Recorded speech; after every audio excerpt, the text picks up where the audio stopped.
अब हम आपको सीधे सीधे लिए चलते हैं उस आली मकाम शख्सियत के हुजूर जिन्होंने तरबियत पाई हो मुस्लिम परसुल्ला बोर्ड के साबिक सदर नायब अमीर शरीयत बिहार, उड़ीसा व झारखंड हजरत काजी मुजाहिदुल इस्लाम कासमी अलैहिर्रहमा की सरपरस्ती में जिन्होंने अपने कलम और जबान को संवारने का जिन्हें मौका मिला हो, जिन्होंने बिहार, उड़ीसा व झारखंड में अपनी फतवा से इमारत शरिया की वकार में इजाफा किया हो, आइए उस आलमी और शोहरत याफ्ता शख्सियत को आपके दरमियान पेश करना चाहता हूँ। और मदरसा इस्लामिया तालीमुल कुरान कहरा कुट्टी के इस्लाह मुआशरा की वो हजरत सदर मजलिस भी है, सदारत भी फरमा रहे हैं। आइए उन्हें, असल में मैं उनके बारे में बहुत बातें आपको सुनाता, लेकिन असल में हजरत को ट्रेन पकड़ना है 11 बजे, उनका कलीदी खिताब भी होना है, तो मैं सीधे सीधे आता हूं और हजरत की इन 4 मिसरों में तर्जुमानी करने की कोशिश करता हूं और आपके कदमों में हजरत के लिए ये 4 मिसरे रखता हूं और हजरत मौलाना मुफ्ती सईदुर रहमान कासमी सदर मुफ्ती इमारत शरिया बिहार, उड़ीसा व झारखंड को इन 4 मिसरों के जरिए आवाज देने की ज़हमत करता हूं कि लबों पर दुआएं सजाए फिरता है, लबों पर दुआएं सजाए फिरता है, वफा की राहों में खुद को मिटाए फिरता है, लबों पर दुआएं सजाए फिरता है, वफा की राहों में खुद को मिटाए फिरता है और लगा न सका उसकी कद का कोई अंदाजा, वो आसमां है लेकिन सर झुकाए फिरता है, वो आसमां है लेकिन सर झुकाए फिरता है। हजरत मौलाना मुफ्ती सईदुर रहमान कासमी सदर मुफ्ती इमारत शरिया बिहार, उड़ीसा व झारखंड वाला का खिताब होने जा रहा है। आप लोग अदब के साथ अपनी अपनी नशिस्त पे बैठ जाएं। रहमानिर्रहीम अल्हम्दुलिल्लाहि रब्बिल आलमीन वस्सलातु वस्सलामु अला सय्यिदिल मुरसलीन व अला आलिहि व सहबिहि अजमाइन, अम्मा बाद, फ़अऊज़ु बिल्लाहि मिनश शैतानिर रजीम, बिस्मिल्लाहिर रहमानिर रहीम, लक़द कान लकुम फ़ी रसूलिल्लाहि उस्वतुन हसनह, सदक़ल्लाहुल अलियुल अज़ीम। वक़ाल नबी सल्लल्लाहु अलैहि वसल्लम मन रआ मिनकुम मुनकरन फलयुग़य्यिरहु बियदिहि फ़इन लम यस्तति' फ़बिलिसानिहि फ़इन लम यस्तति' फ़बिक़ल्बिहि ज़ालिका अज़अफ़ुल ईमान औ कमा क़ाल अलैहिस्सलातु वस्सलाम। इमारत शरिया बिहार, उड़ीसा व झारखंड के चीफ कादी शरीयत हजरत मौलाना मुफ्ती अंजार आलम कासमी साहब दामत बरकातुहुम, हम सब के बुजुर्ग, इलाके की अजीम शख्सियत, रूहानी मौलिज मदरसा अशरफुल मदारिस समदा के बानी व मोहतमिम, सुन्नी वक्फ बोर्ड ज़िला सहरसा के चेयरमैन हजरत कारी रुस्तम अली साहब मुद्ददिल आली, इमारत शरिया दारुल क़ज़ा ज़िला सहरसा के कादी शरीयत हजरत मौलाना यूसुफ कासमी साहब दामत बरकातुहुम, ज़िला सुपौल दारुल क़ज़ा इमारत शरिया के कादी शरीयत हजरत मौलाना मुफ्ती मोहम्मद अबुल कासिम रहमानी साहब दामत बरकातुहुम, हजरत मौलाना उस्मान साहब दामत बरकातुहुम, दिगर मुअज़्ज़ज़ उलमाए किराम, मोहतरम बुजुर्गों, उम्मत मुस्लिमा के गय्यून नौजवानों, अज़ीज़ बच्चों और जहाँ तक मेरी आवाज़ जा रही है पर्दा नशीं ख़वातीन हज़रात, सबसे पहले मैं अल्लाह तबारक ताला का लाख लाख शुक्र और एहसान बजा लाता हूँ कि अल्लाह तबारक ताला ने हमें आज के इस बावकार इजलास में आप हजरात के दरमियान कुछ कहने का मौका इनायत फरमाया। इसी के साथ साथ मैं शुक्रगुजार हूँ कारी फुरकान साहब का, जो मदरसा इस्लामिया तालिमुल कुरान के बानी व मोहतमिम हैं, कि उन्होंने मुझे आज के इस इजलास में शिरकत की दावत दी। हम दुआ करते हैं कि अल्लाह तबारक ताला इस इदारे को दिन दूनी रात चौगुनी तरक्की अता फरमाए।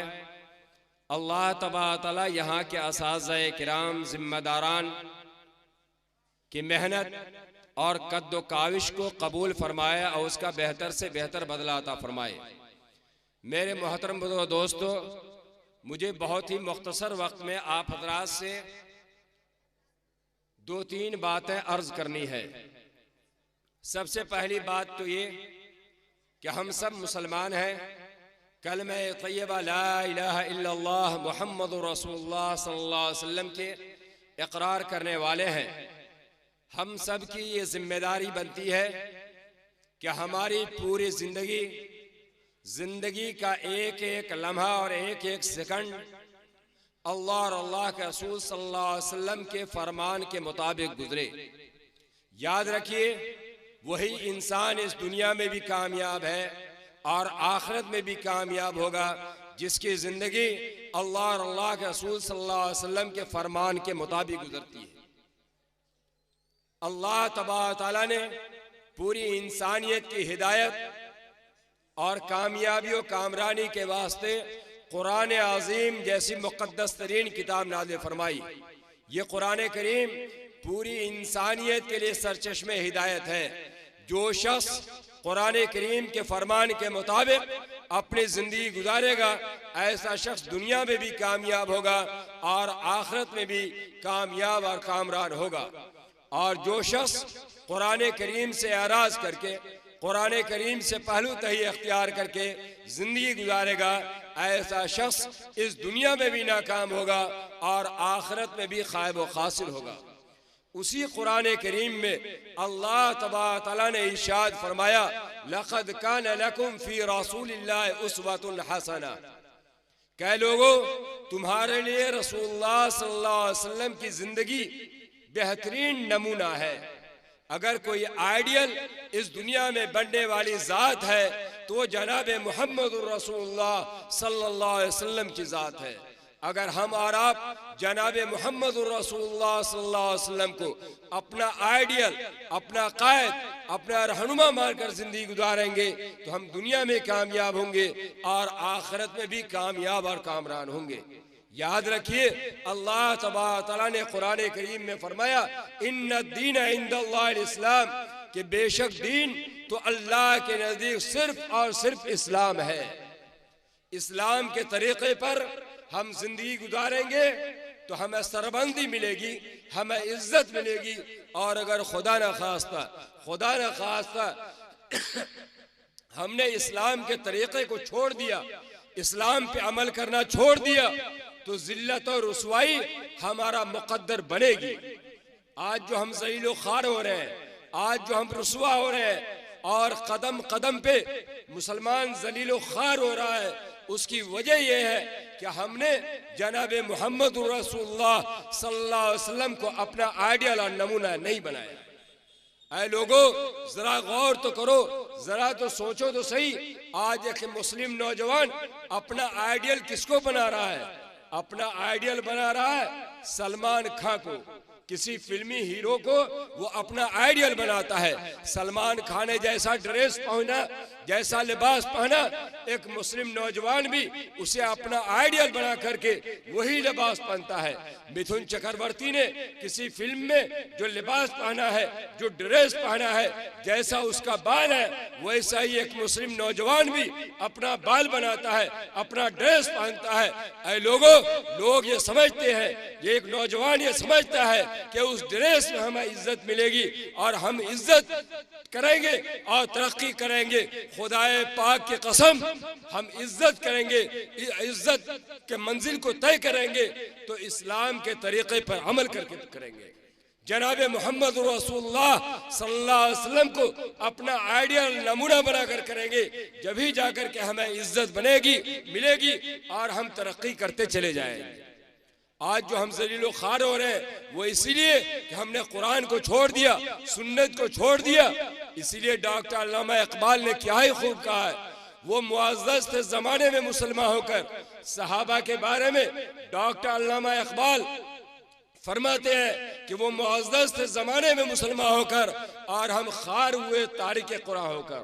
कि सहाबाए किराम जो इज्जत और सरबलंदी उनको मिली वो इसलिए मिली कि उन्होंने कुरान के मुताबिक अपनी जिंदगी गुजारी। उन्होंने जनाब मोहम्मद रसूलुल्लाह सल्लल्लाहु अलैहि वसल्लम को अपना आइडियल और नमूना बनाया तो उन्हें इज्जत और सरबलंदी मिली। और हमने अपना आइडियल किसी फिल्मी हीरो को बनाया। हमारी माँ और बहनें अगर फिल्मी हीरोइन को अपना आइडियल बनाती है तो वो कभी कामयाब नहीं हो सकती है। इससे जरूरत इस बात की है कि हम जनाब मोहम्मद रसूलुल्लाह सल्लल्लाहु अलैहि वसल्लम को अपना आइडियल बनाते हुए उनके फरमान के मुताबिक जिंदगी गुजारें।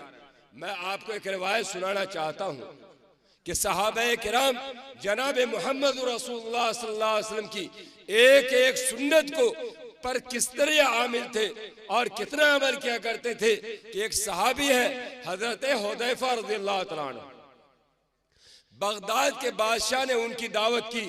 दस्तरखान पे उम्दा और नफीस किस्म का खाना चुन दिया गया, लगा दिया गया। जब उनको बुलाया गया उन्होंने खाना शुरू किया तो सूए इत्तेफाक के एक दाना दस्तरखान पे गिर गया। जैसे ही दाना दस्तरखान पे गिरा फौरन उन्होंने उसको उठाया और खा लिया।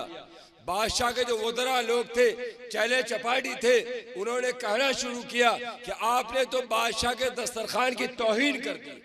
आपको कैसा उम्दा खाना चाहिए, कितना लजीज खाना चाहिए। आपकी जबान से अल्फाज नहीं निकलते कि वो चीज हाजिर हो जाती। आपने दस्तरखान पे से लुकमा उठाकर आपने बादशाह के दस्तरखान की तौहीन कर दी। हम और आप होते तो माफी मांगते या नहीं कि हमसे गलती हो गई, ताकि बादशाह की दावत कटे नहीं, वजीर आला नीतीश कुमार की दावत, वजीर आला की दावत कटे नहीं। उसके लिए फौरन माफी मांगने लगते कि नहीं आइंदा ऐसी गलती नहीं होगी। लेकिन कुर्बान जाइए उस सहाबी पर, उन्होंने क्या जवाब दिया। उन्होंने ये जवाब दिया, ऐ लोगों खूब अच्छी तरह इस बात को सुन लो कि आतरो को सुन्नत हबीबी लिहाउलाइल हुमखा, क्या मैं इन बेवकूफ़ों की वजह से अपने महबूब नबी जनाब मोहम्मद रसूलुल्लाह सल्लल्लाहु अलैहि वसल्लम की सुन्नत को छोड़ दूं? ये मुझसे कतन नहीं हो सकता। अल्लाह अकबर। ये था सहाबा का आका मदनी जनाब करीम सल्लल्लाहु अलैहि वसल्लम की सुन्नत पे अमल। वो जानते थे कि अगर दस्तरखान पे कोई दाना गिर जाए तो आका की तालीम यह है, जनाब मोहम्मद रसूलुल्लाह सल्लल्लाहु अलैहि वसल्लम का हुक्म यह है कि उसे उठा करके खा लिया जाए। जब एक एक सुन्नत पर उन्होंने अमल किया तो अल्लाह तबारक तआला ने उन्हें सरबलंदी अता फरमाई, अल्लाह तबारक तआला ने उन्हें इज्जत दी। आज हम और आपका हाल क्या है? हम और आप कितनी सुन्नत पर अमल कर रहे हैं? आज हमारा हाल तो यह हो गया है कि सुन्नत तो छोड़िए कि आज हम और आप फराइज की भी धज्जियां उड़ा रही है। फराइज का भी हमारी जिंदगी में एहतमाम नहीं है। कितने मुसलमान हैं जो 5 वक्ता नमाज की पाबंदी कर रहे हैं? जरा गौर कीजिए, जरा सोचे तो सही। फिर हम जलीलो खार नहीं होंगे तो क्या होगा? इसलिए जरूरत इस बात की है कि फराइज पर तो हर मुसलमान को अमल करना है ही, सुन्नत पर भी हमारा आप अमल करने वाले बनेंगे तो इंशाअल्लाह अल्लाह तबारक तआला हम और आपको इज्जत और सलबंदी से नवाजेगा। आज क्या हाल है?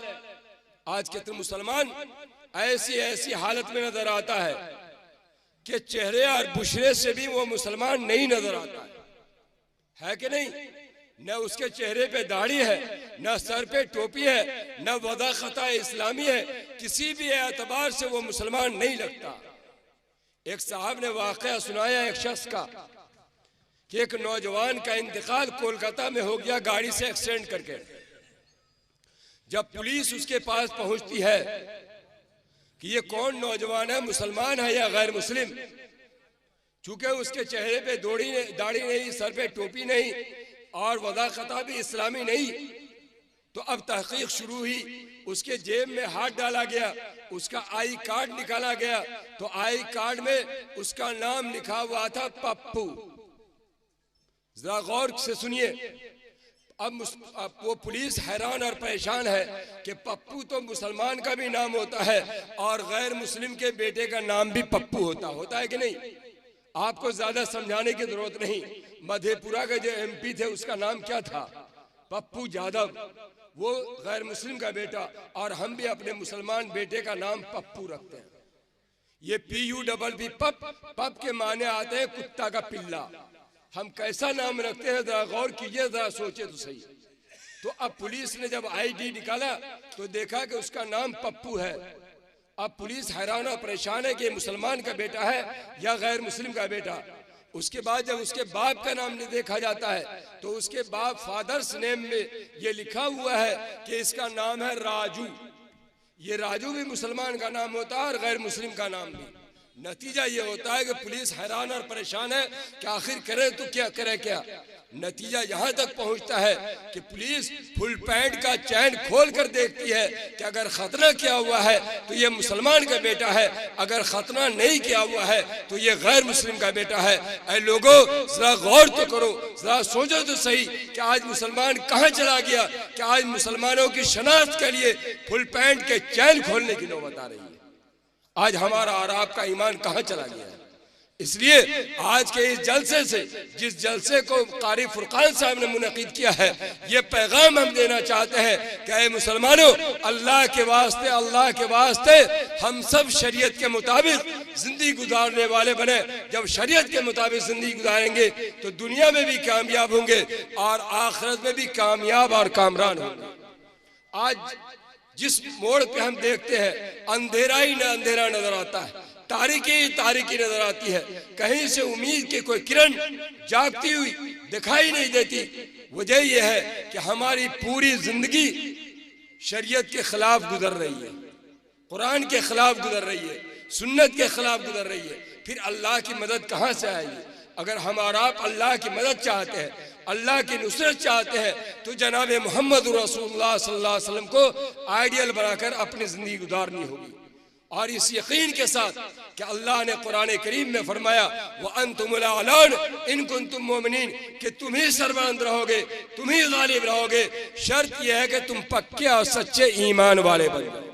तो क्या हम और आप याद करते हैं कि इंशाअल्लाह आज से और अभी से शरीयत के मुताबिक अमल करेंगे इंशाअल्लाह।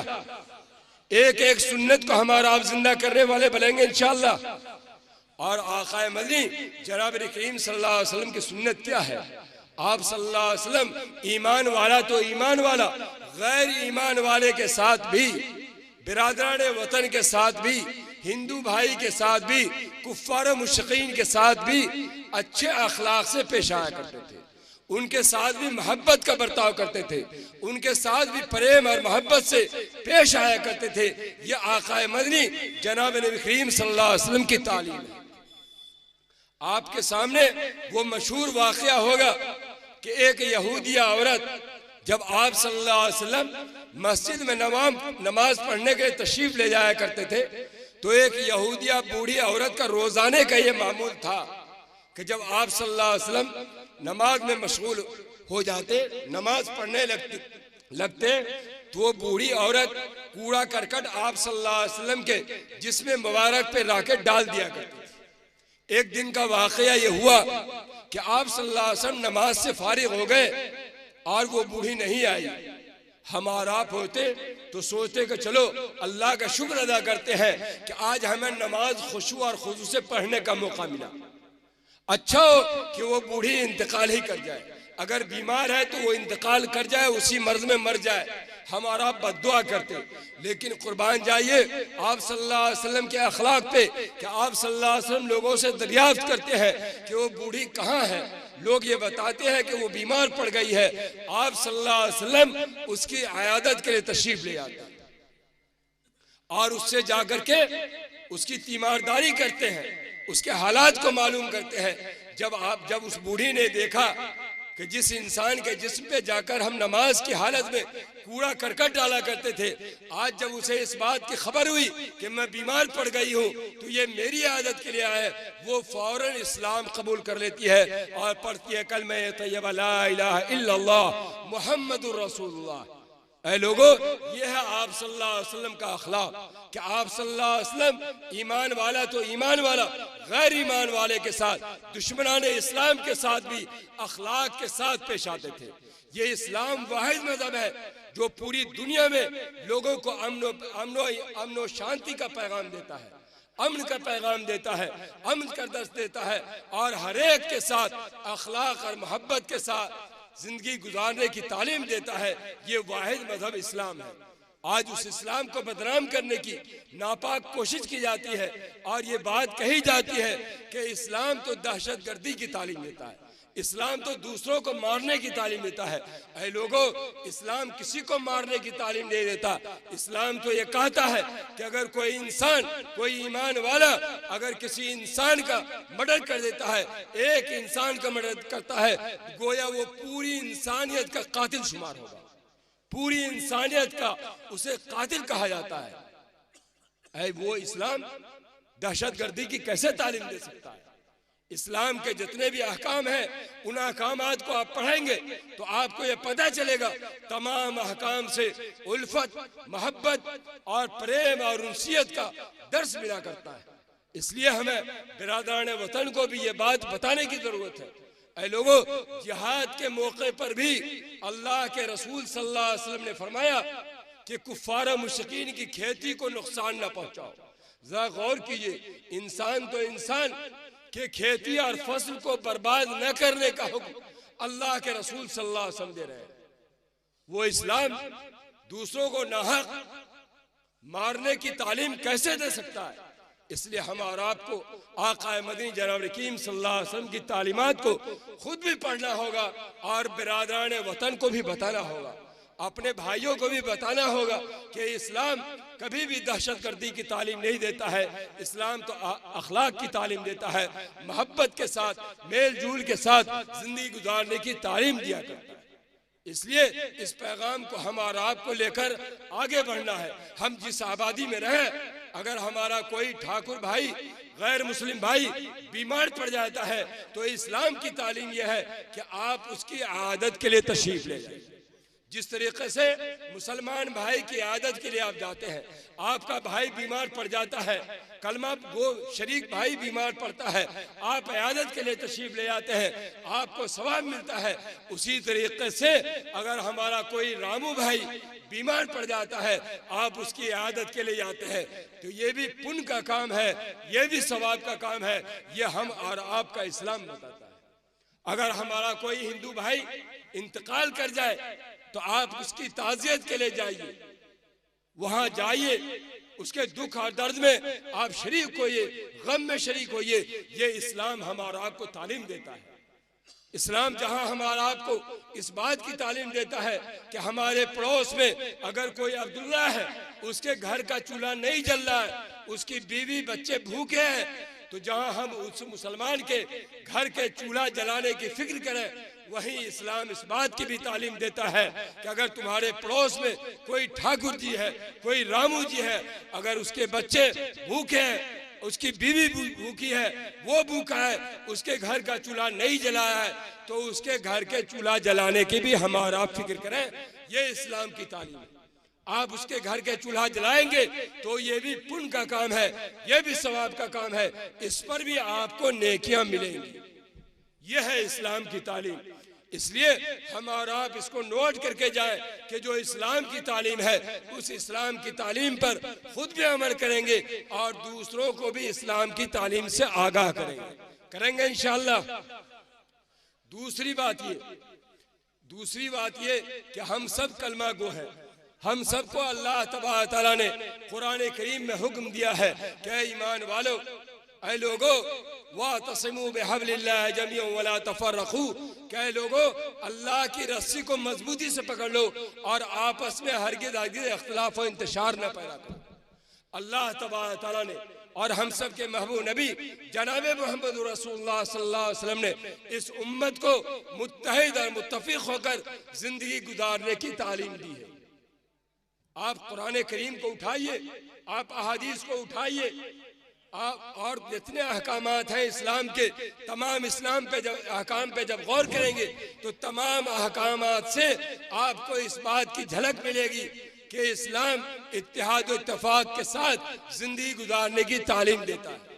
लेकिन आज बड़े अफसोस के साथ ये बात कहनी पड़ती है कि जिस इस्लाम ने इस्लाम के मानने वालों को इत्तेहाद और इत्तेफाक के साथ जिंदगी गुजारने की तालीम दी है, आज वही मुसलमान मुख्तलिफ टोलियों में बटा हुआ है, मुख्तलिफ जमातों में बटा हुआ है। कहीं जात और बरादरी का झगड़ा कि ये शेख है, वो सईद है, वो अंसारी है, इस बना पर आज मुसलमान एक दूसरे के दस्तों गिरबा है। एक मुसलमान दूसरे मुसलमान के खून का प्यासा नजर आता है। आज कहीं मुसलमानों में मसलक और मशरब को लेकर इख्तिलाफ है कि ये बरेलवी है, वो देवबंदी है, वो जमात इस्लामी का है, वो अहले हदीस है, वो फला है। इस बिना पर आज मुसलमान मुख्तलिफ जमातों में बटा हुआ है कि नहीं? बल्कि आज मुझे कहने दीजिए, बड़े अफसोस के साथ ये बात कहनी पड़ रही है कि जिस आबादी में जाइए और वहाँ देख लीजिए कि यहाँ लोगों में इख्तिलाफ है, इंतशार है, फौरन समझ जाइए कि ये मुसलमानों की बस्ती है। आज हमारा गोया का आइडेंटिटी कार्ड ये हो गया है कि जहाँ इख्तिलाफ देखो फौरन समझ जाओ कि ये मुसलमानों की बस्ती।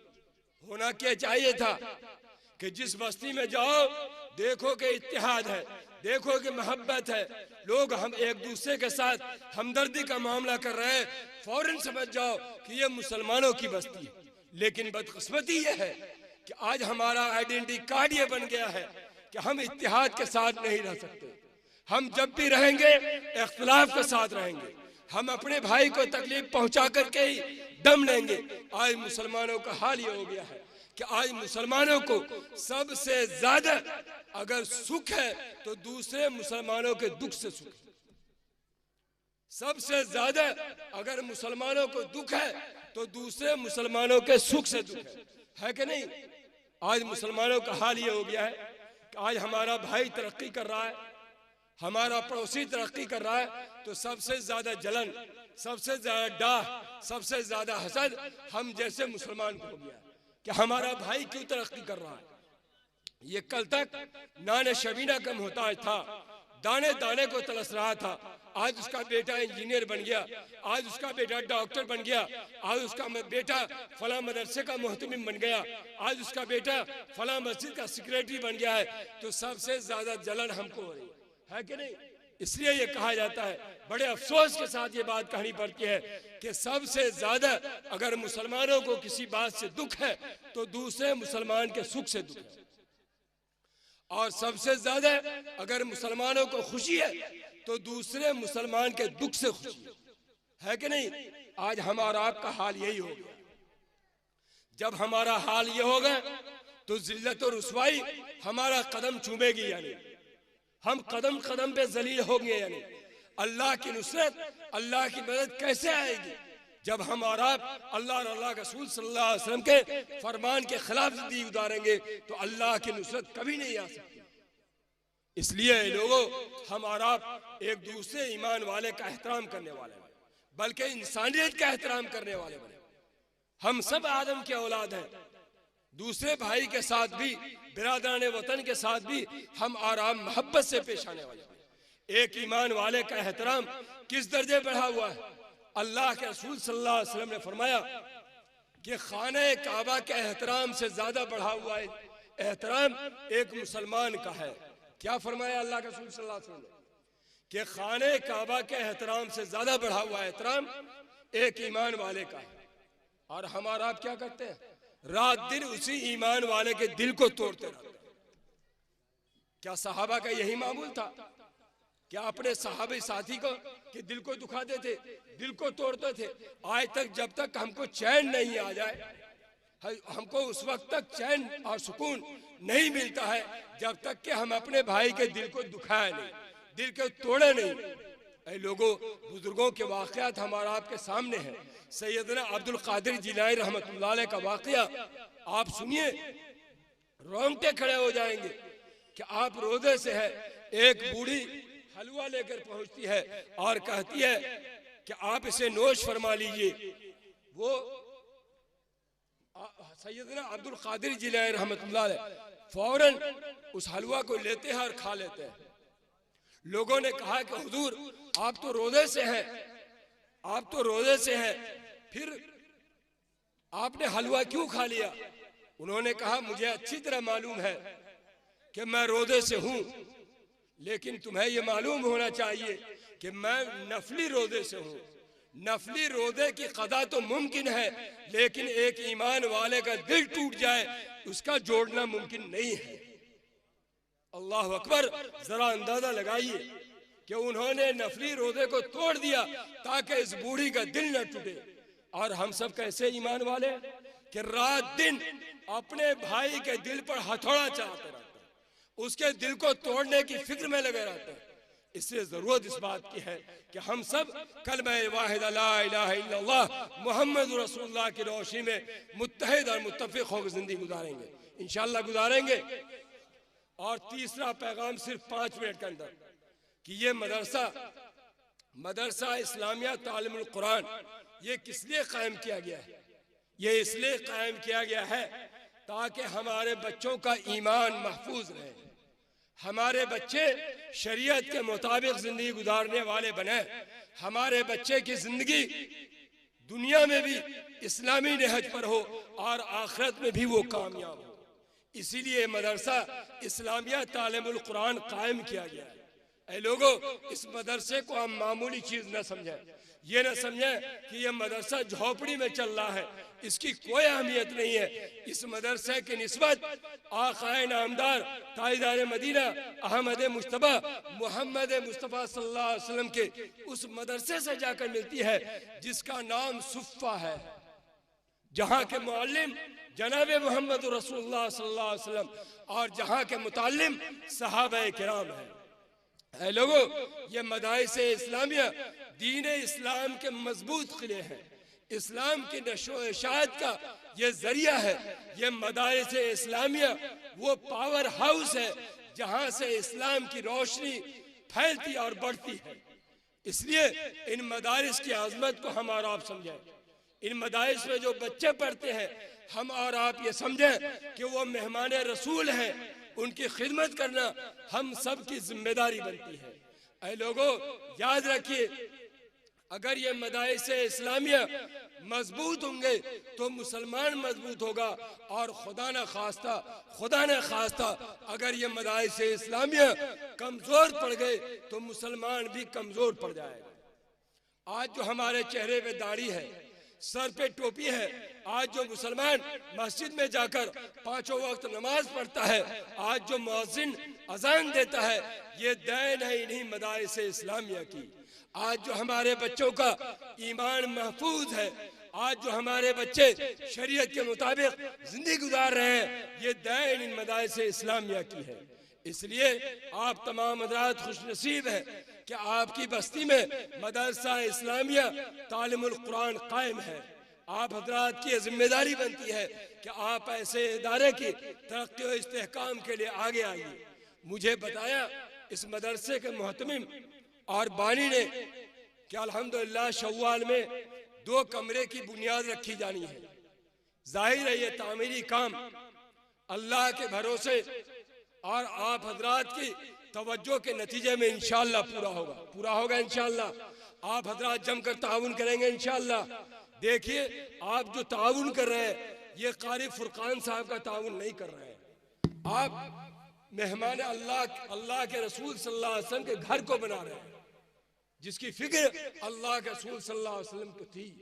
इसमें मेहमान रसूल आकर तालीम हासिल करते हैं, और वो तालीम जिस तालीम के बारे में अल्लाह के रसूल सल्लल्लाहु अलैहि वसल्लम ने फरमाया कि सब हुए जमीन पे सबसे आला तालीम और सबसे बेहतर तालीम वो है कुरान को सीखना और दूसरों को सिखाना। उसकी तालीम यहाँ हो रही है, इसलिए ऐसे इदारे को इस्तेहकाम बख्शना ये आप सबकी जिम्मेदारी होती है। मैंने इस मुख्तसर से वक्त में आपको 3 पैगाम दिया है।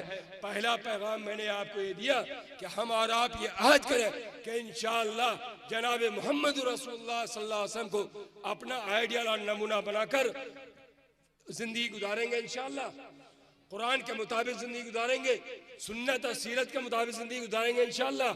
और दूसरा पैगाम मैंने ये दिया कि हम सब कलमा वाहिद ला इलाहा इल्लल्लाह मुहम्मद रसूलुल्लाह की रोशनी में मुत्तहिद और मुत्तफिक होकर प्रेम और मोहब्बत के साथ जिंदगी गुजारेंगे इंशाअल्लाह। और तीसरा पैगाम मैंने ये दिया कि मदारिस इस्लामिया जो दीन के किले हैं उसको इस्तेहकाम बख्शना हम सब की दीनी और मिली जिम्मेदारी है। लिहाजा मदारिस इस्लामिया मदरसा इस्लामिया तालीमुल कुरान को तक़वियत बख्शेंगे और उसके तरक्की और इस्तेहकाम में हर मुमकिन जद्दोजहद करेंगे। ये हम सब की जिम्मेदारी बनती है। और एक बात और कह दूं कि यहाँ कारी उस्तम साहब मौजूद हैं, ये लड़की का भी मदरसा चला रहे हैं, आपके इल्म में वो बात होगी। अगर नहीं है तो आप ये जान लीजिए कि कारी फुरकान साहब ने आपके बच्चों के लिए मदरसा कायम किया है। आप वहाँ अपने बच्चों को तालीम हासिल करने के लिए भेजें। उसी के साथ साथ अपनी बच्चों की तालीम को याद रखिए। इंसानी जिंदगी के 2 पहिए, मर्द तो पढ़ा लिखा हो जाए, औरत जाहिल हो जाए तो हमारे घर का माहौल दीनी नहीं बन सकता। घर का माहौल दीनी हो, इस्लामी हो, उसके लिए जरूरी है कि जहाँ मर्द तालीम याफ्ता हो वहीं औरतें भी तालीम याफ्ता हो। जहाँ लड़के तालीम याफ्ता हो वहीं लड़कियां भी तालीम याफ्ता हो। तो लड़कियों की तालीम के लिए कारी रुस्तम साहब के मदरसे में आप भेजें, वहाँ माशाअल्लाह बहुत ही आला बेयारी तालीम होती है। इन्हीं दरख्वास्त के साथ और इन्हीं पैगामात के साथ हम आपसे जुदा होते हैं और दुआ करते हैं कि अल्लाह तबारक व तआला हम तमाम लोगों को कहने सुनने से ज़्यादा अमल करने की तौफीक मरहमत फरमाए। रब्बना तक़ब्बल मिन्ना इन्नका अंतस समीउल अलीम। जब हजरत खिताब कर रहे थे तो मेरे ज़हनो दिमाग में ये 4 मिसरे घूम रहे थे कि कभी रकीबों कभी जानी दुश्मनों की तरह, कभी रकीबों कभी जानी दुश्मनों की तरह, करीबी लोग बदलते हैं मौसमों की तरह। कभी रकीबों कभी जानी दुश्मनों की तरह, करीबी लोग बदलते हैं मौसमों की तरह। और किसी के दिल को न तोड़ो कि ये भी काबा है, किसी के दिल को न तोड़ो कि ये भी काबा है। खुदा दिलों में रहता है मस्जिदों की तरह, खुदा दिलों में रहता है मस्जिदों की तरह।